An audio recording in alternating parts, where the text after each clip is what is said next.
Hi everyone, and welcome back to the page here on Mystic Moons Astrology.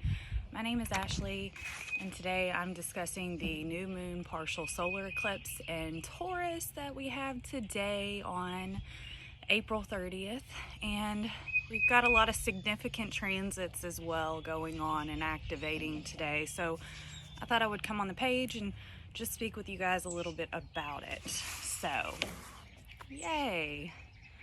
So we've got the new moon partial eclipse. Like I said, it's in Taurus. Taurus is practical, it's fixed earth. It enjoys luxury, the finery, the senses, the food that we consume, putting bread on the table. It's a very nurturing. Also, it also has to do with accumulating wealth and status and possessions because we need that.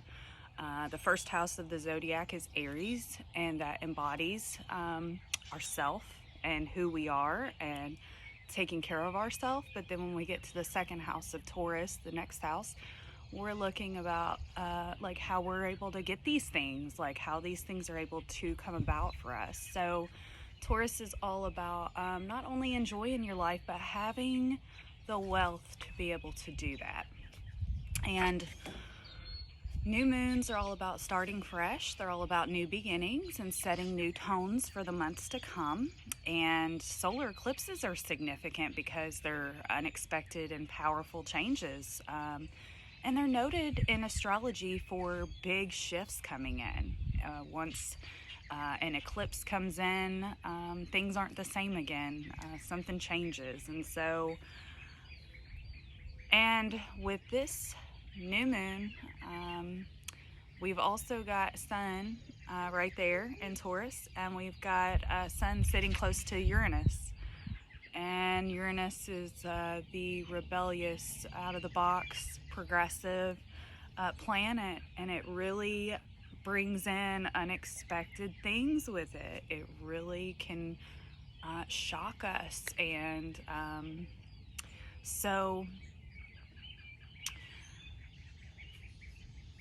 values are important here with the Taurus energy. I came across a quote while I was writing about this moon, and I thought it seemed significant to mention it.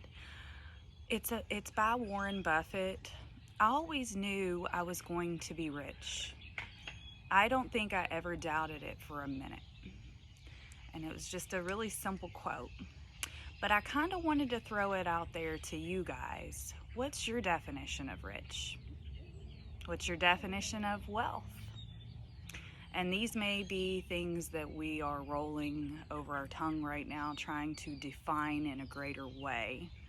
Because the definition of rich and the definition of wealth is different for everyone, right? I mean, one can be abundant with spirituality, with soul progress and growth and healing. One can be abundant with resources, whether that be physically or around them in spirit and nature. And also, are you at that position right now where you want to be? Your definition of rich or your definition of wealth. And everyone's is different, like I said. Venus in Pisces is also meeting up with Jupiter. This is a huge transit. All the astrologers are touting it as being one of the most romantic days of the year. And why is that? Well, Venus in Pisces is extra dreamy. And with Jupiter, it amplifies the boundlessness, the spirituality associated with it, and the fantasy-oriented part of all of us. So this has definitely got us on board with the esoteric and the ethereal parts of life, because Pisces and Venus is just such a dreamy combination. But then you add big bad Jupiter to the mix, the fortunate planet in the sky, and man, it can make us feel extra fortunate in love matters as well. North Node is not far away from Mercury. It's about 7 degrees away from Mercury, and it is not far away from Uranus either. It is about 8 degrees away. And the south node sits across from Taurus in the mysterious sign of Scorpio. Uranus is opposite south node at 7 degrees, so it's a very fruitful time for sweeping out of the box things to occur that shift our ideas on our south node, on our past.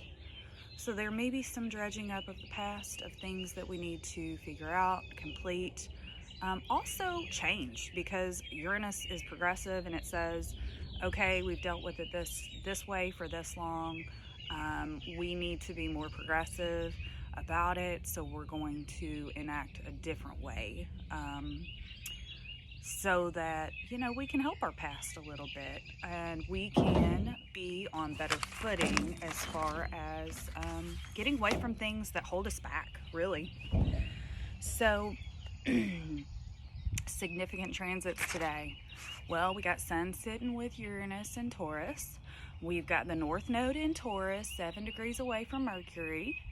We've got Uranus in Taurus, opposite South Node. And yes, Venus in Pisces is meeting Jupiter. But this is extra sweet because we also have Neptune at 24 degrees, only a few degrees away from this Venus and Jupiter conjunction. And Neptune is at home. He is basking in the qualities of his dignified home right there in Pisces. He is loving it. And we as a collective really need to get supercharged under this Neptune and Pisces, Venus and Jupiter and Pisces energy, because, you know, Neptune's home, so we can see some fantasy, some dreamy, imaginative. If you're a writer and you like to write, if you like to create, if you like to come up with entrepreneurial ideas of inventions, really, Neptune is there to work its magic with it at home and dignified there in Pisces.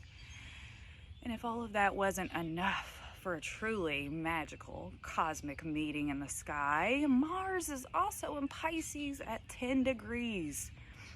So it's really, Mars in Pisces is kind of subdued a little bit, because it's kind of like, you know, Pisces is kind of the calm and Mars is the storm, right?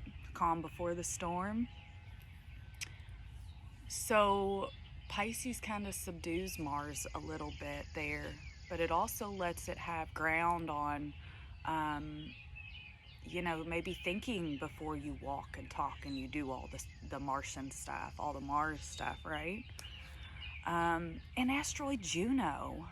If you know about Juno, Juno is the relationship asteroid in astrology. Look her up if you haven't already. But it resides at the beginning degrees of Pisces and at 3 degrees. So we've got a lot of energy going on, and it really is magnetic, spiritual, ethereal, hard to grasp, but also very imaginative. We may find ourselves today kind of in our minds of like thinking about ideas and thoughts and, you know, and dreams and wishes. And since Venus is paired with Jupiter, we may be at this time attracted to guru types. People with knowledge, expansive, idealistic views and philosophies, higher learning, and attracting fortunate love connections, because Venus is love and Jupiter is the great benefic. It is the largest planet. So this is really expanding our views on love.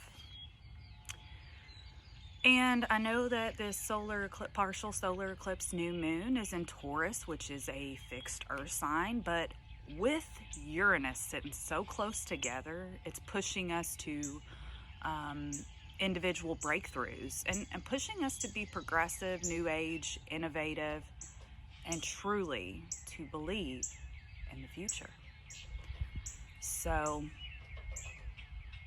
Taurus is across from Scorpio. Taurus is the second sign of the zodiac, encompassing financing, practical assets, possessions, money, earnings, work, how you get your money, how you put the bread on the table, this kind of thing. So we could be going through some shifts with that. But unexpected and very powerful changes for this big astrological day, April the 30th. So I'm wishing you a wonderful day, wonderful new moon, and partial solar eclipse in Taurus. And take care. Bye-bye.